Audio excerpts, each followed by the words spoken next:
au labda mtu wa masijara anakunywa chai wapi?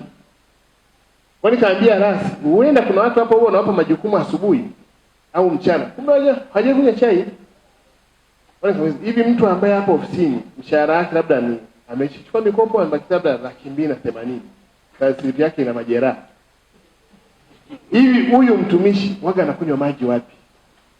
Si kwa mtumishi wetu anajaza maji huko chooni.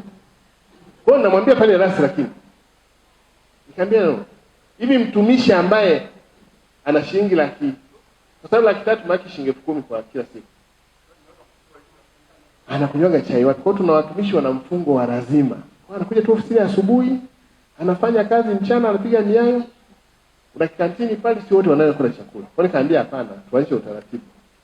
Baada ya kunywa chai, tufanye mahesabu, watumishi wote wanakunywa hii chai. Kwa bora mimi sinywe chai, lakini tuonyeshe kwamba hii gharama ya mimi na wewe tuipeleke kwa watu wetu wote. Kwa hiyo tukamuita sisi afisa utumishi. Naambia kana watumishi wachague vitafunio. Watu kusema okay, mtumishi siku ya mkate mmoja wanapewa watu kwa chai silesi 6. Kwa hiyo tukasema silesi 6 mbona inakuwa ni nyingi sana? Kwa hiyo chai silesi 4 yai. Kwa hiyo watumishi wakaanza kwa Jumatatu silesi, Jumanne chapati, Jumatano vitumbua na sambusa, Alhamisi. Kwa tukatengeneza moja ya chakula. Kwa hiyo wakaanza pale ofisini sasa. Tukaanza kuona watumishi wako wachangamfu, mnakutana na watu hawana stress, mnasalia vizuri. Asalamu alaykum.